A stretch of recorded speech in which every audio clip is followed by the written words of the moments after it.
में आपका एक बार फिर स्वागत है। जंग के बीच इजरायल में के वित्त मंत्री ने एक बहुत बड़ा दावा किया है। इजरायल के वित्त मंत्री के मुताबिक हमास के खिलाफ जंग में हर रोज $246 मिलियन खर्च हो रहे हैं, यानी कि 2164 करोड़ रुपए हर रोज खर्च हो रहे हैं।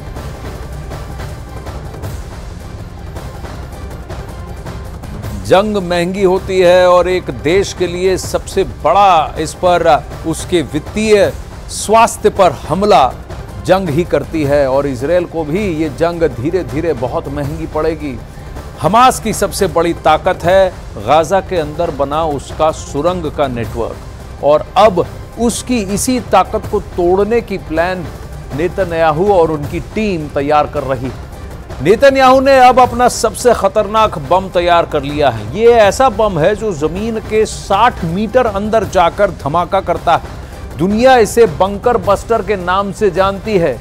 नेतन्याहू अब इसी बम से हमास की सुरंग वाला नेटवर्क तबाह करना चाहते हैं। देखिए ये रिपोर्ट।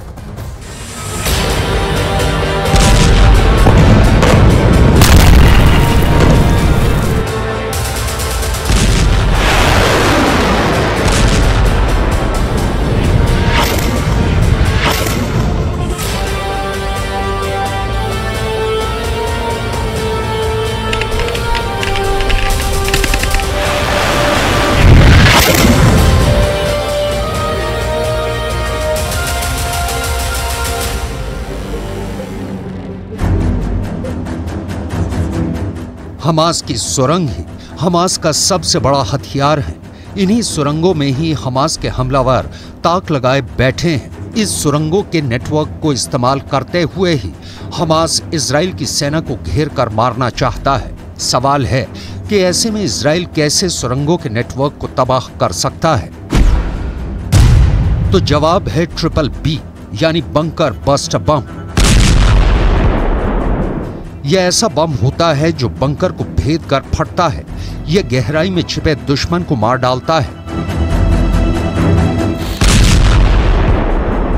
यह पाताल तक पहुंचकर ऐसा ब्लास्ट करता है कि टारगेट के बचने की उम्मीद पूरी तरह खत्म हो जाती है।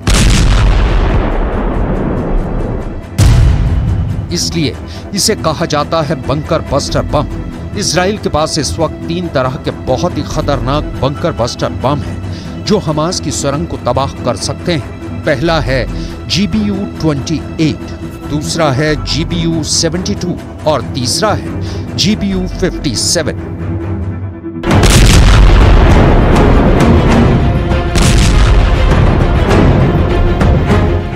इजराइल की एयरफोर्स इस वक्त गाजा की इमारतों को मलबे में तब्दील कर रही है। इसमें ज्यादातर धमाके ऐसे हैं जो हमास की बजाय आम लोगों को निशाना बना रहे हैं। 5000 से ज्यादा मौत हो चुकी हैं और इनमें हमास के गिने चुने कमांडर मारे गए हैं, जबकि इजराइल की बमबारी में 2000 से ज्यादा बच्चों की जान जा चुकी है। दरअसल हमास की पूरी ताकत इस वक्त सुरंगों में छिपी हुई है और यही नेतन्याहू के लिए सबसे बड़ा खतरा है।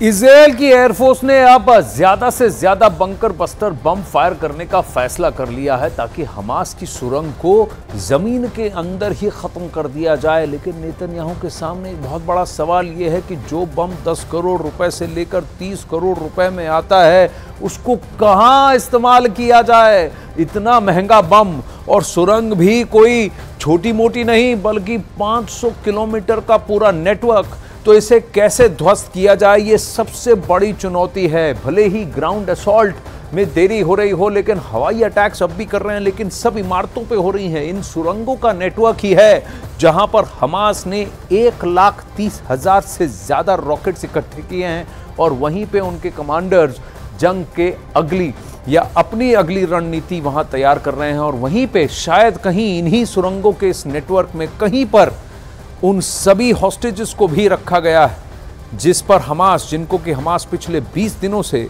बंधक बनाए बैठा हुआ है।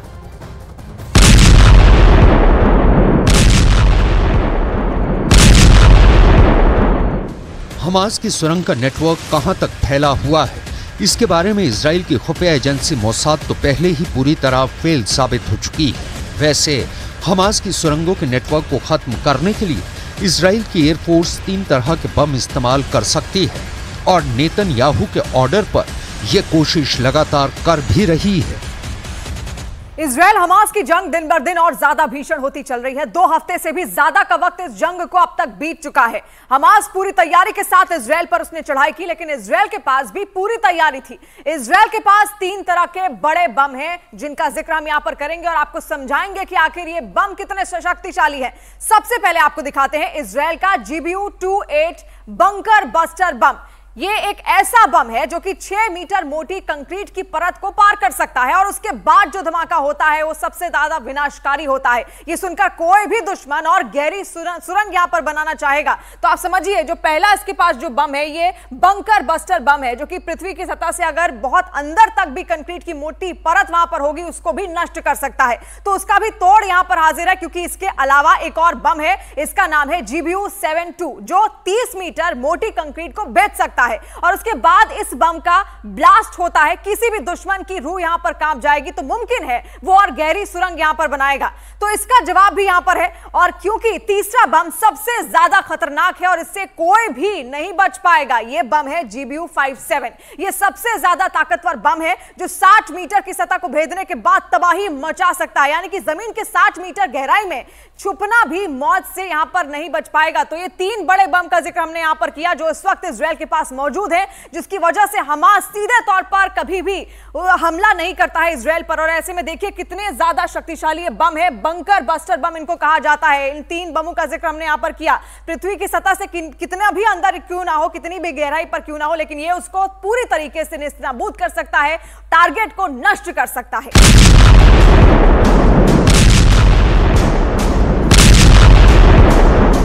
ये बम जिस गहराई में जाकर फटते हैं वहां कुछ भी नहीं बचता। मिसाल के तौर पर जब 30 मीटर की गहराई में किसी सुरंग में 1000 किलो विस्फोटक फटेगा तो अंदाजा लगाया जा सकता है कि कैसे पूरी सुरंग एक बार में ढह जाएगी और वहां छिपा दुश्मन कितना भी शातिर क्यों ना हो वो मारा जाएगा। लेकिन इजराइल के लिए सब कुछ इतना आसान नहीं रहने वाला। उसके पास चाहे जितने बंकर बस्टर बम हो, लेकिन हमास की सुरंग भी ऐसी हैं जिनका नेटवर्क और जिनकी गहराई अब भी इजराइल के लिए बहुत बड़ा चैलेंज बनी हुई है।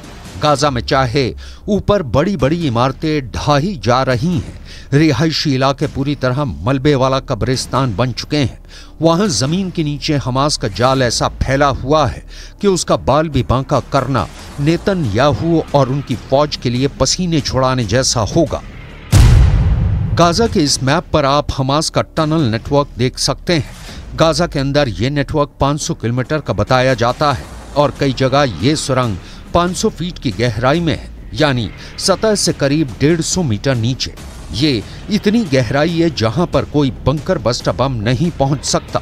इसलिए नेतन्याहू को सुरंग नेटवर्क को तबाह करने के लिए बहुत सटीक इंटेलिजेंस चाहिए होगी और ये काम मोसाद ही कर सकता है। इजराइल की सैटेलाइट नेटवर्क को भी अब तक इस नेटवर्क को पता करने में कोई कामयाबी नहीं मिली है।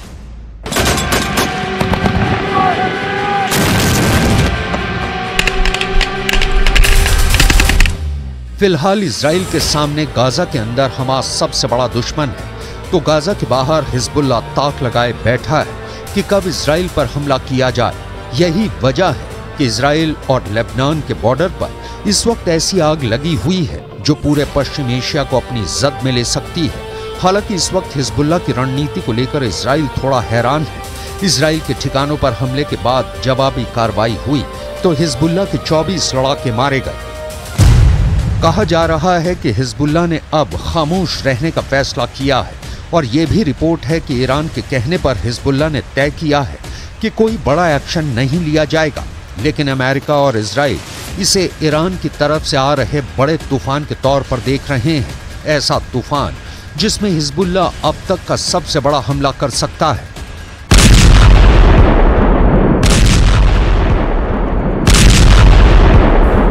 इससे पहले हिजबुल्लाह कई वीडियो जारी कर चुका है जिसमें यह मैसेज दिया गया है कि उसका अटैक ऐसा होगा जो इजराइल रोक नहीं पाएगा। इस वीडियो में हिजबुल्लाह का मिलिशिया कमांडो ऑपरेशन की तरफ इशारा कर रहा है। हिजबुल्लाह ने बहुत साफ साफ शब्दों में कहा है कि अगर इजराइल की सेना फिलिस्तीन के गाजा में घुसी तो वो उत्तरी सीमा की तरफ से इजराइल पर चढ़ाई कर देगा। इजराइल और लेबनान के बीच करीब 130 किलोमीटर लंबा बॉर्डर है और यहाँ संयुक्त राष्ट्र की शांति सेना तैनात रही है। इसमें भारत की फौज भी शामिल है। इस वक्त इजराइल को गाजा से ज्यादा इस बॉर्डर की टेंशन है, क्योंकि अगर इजराइल गाजा में घुसा तो हिजबुल्लाह उत्तर की तरफ से इजराइल से हमला बोल देगा। एक हफ्ता बहुत खूनी बीता, लेकिन अब जैसे इजराइल और लेबनान का बॉर्डर ठंडा नजर आ रहा है, क्या ये वाकई बड़े तूफान से पहले की बड़ी खामोशी है? अगले 2 दिन इस युद्ध में बहुत अहम होने जा रहे हैं, क्योंकि गाजा में 5000 मौतों के बाद गुस्सा तो पूरे पश्चिम एशिया में भड़क चुका है।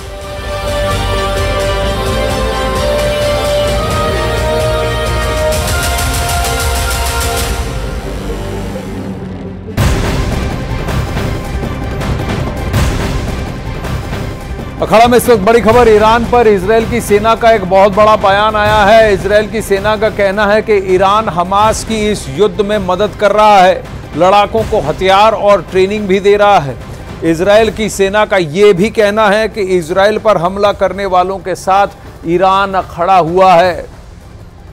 बार बार ईरान पर यह इल्जाम लगता रहा है कि हमास को बढ़ावा देने वाला, उसे हथियार सप्लाई करने का काम ईरान ने किया है। इजराइल ने इसके आगे यह भी कहा है कि क्रिप्टो करेंसी का प्रयोग किया गया है 2021 से लेकर अब तक कई मिलियन डॉलर पहुंचाने के लिए हमास की ओर। और यहां पर ईरान के साथ साथ इजराइल ने कतर का भी नाम लिया है और कहा है कि यहीं से पैसे आए हैं, हमास को फंडिंग आई है और साथ ही असला और बारूद भी हमास को पहुंचाने का काम ईरान ने ही किया है।